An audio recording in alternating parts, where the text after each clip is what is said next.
Hello again, welcome back to Books and Things. Today I'm going to be doing a tag video. I haven't done a tag video for a little while actually, surprisingly. And I'm trying to get back into that routine I tried to set up and didn't really work, where I have like a proper discussion video on a Monday and then on Thursday I have like a tag video or a wrap up or something a bit more relaxed and possibly shorter, although who knows, I do have a tendency to go on. So today I'm going to be doing the book jacket tag. I was tagged by Jacob Tanner quite a while ago. I will link his channel down below. It is really, really good and you should definitely go have a look at it. So anyway, let's talk about some book covers.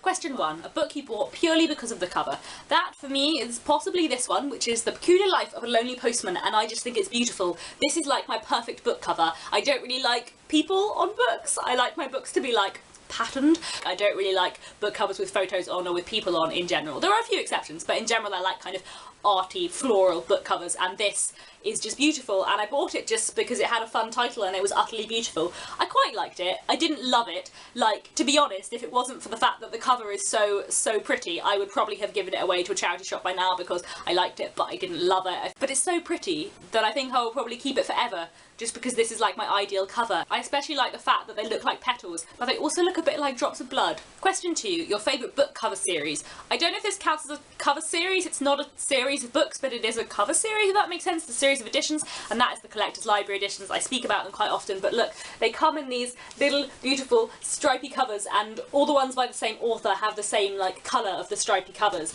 and then inside the dust jacket they're all like red with gold writing and just beautiful. I tend to take the covers off, and I have quite a lot of these. I've been collecting them since I was about 15. I just think they're gorgeous, and I like that they're hardbacks but they're little. It's just such a perfect combination, and they're lovely. These are definitely my favourite cover series. Question 3, a cover design change that annoys you. It's not exactly a cover design change, but I really love these covers of the Mortal Instruments. I think these ones are just beautiful. Like, I love that they're just one colour with a kind of drawing on the front. I think they're really nice and just quite like subtle and simple, and just the kind of covers that I like. And while they do continue with those like simple, really pretty covers for the rest of the Mortal Instruments series, like the later books in the Shadowhunter series, the books set in the present day, the books set in the 19th century, the Infernal Devices, do not have the same covers, and I don't like hate the covers that they have. I think they're quite nice, but I wish they had them in these covers because I think these are so pretty, and I actually prefer the Infernal Devices to the Mortal Instruments so far, and I just wish they had them all in these covers because they're really pretty. Question 4, books where you prefer another country's cover.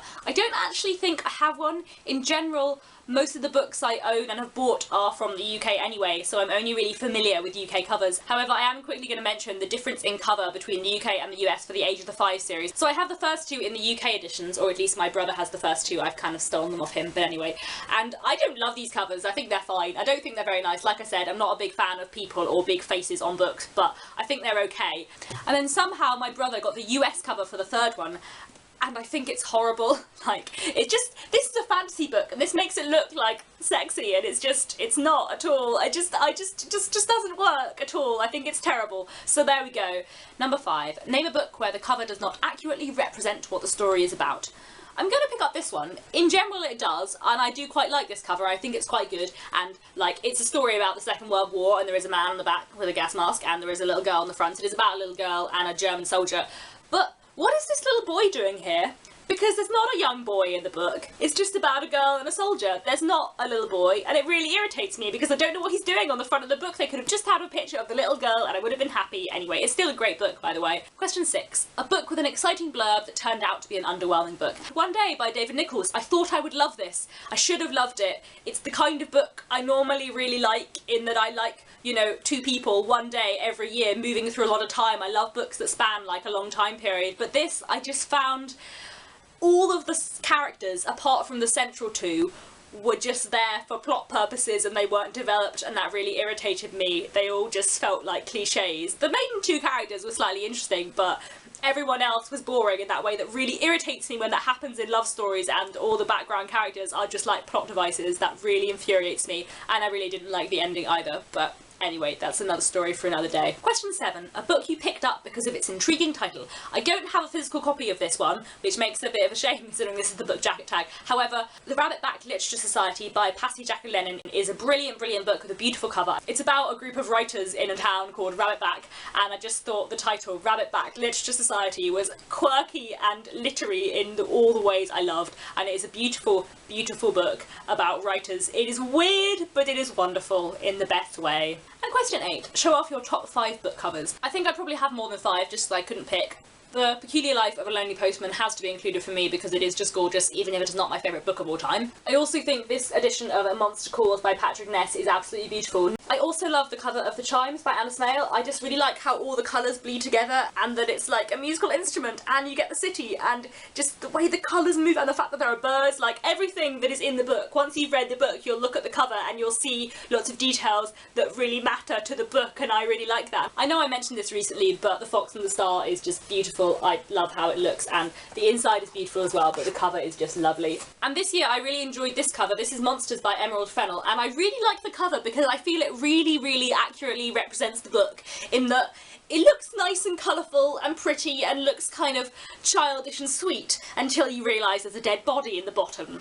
I also really love the cover of The 13th Tale. The 13th Tale, if I haven't mentioned this recently, is one of my favourite books of all time. It is probably my favourite modern novel of all time. It's about a woman who works in an antiquarian bookshop and loves old books, and she goes away to meet this ageing author to write the biography of this author, and this author tells her her life story, except she doesn't really tell her life story, she kind of tells her a ghost story, but it's incredible and beautiful and it's a frame narrative. I'm going to talk about this sometime soon.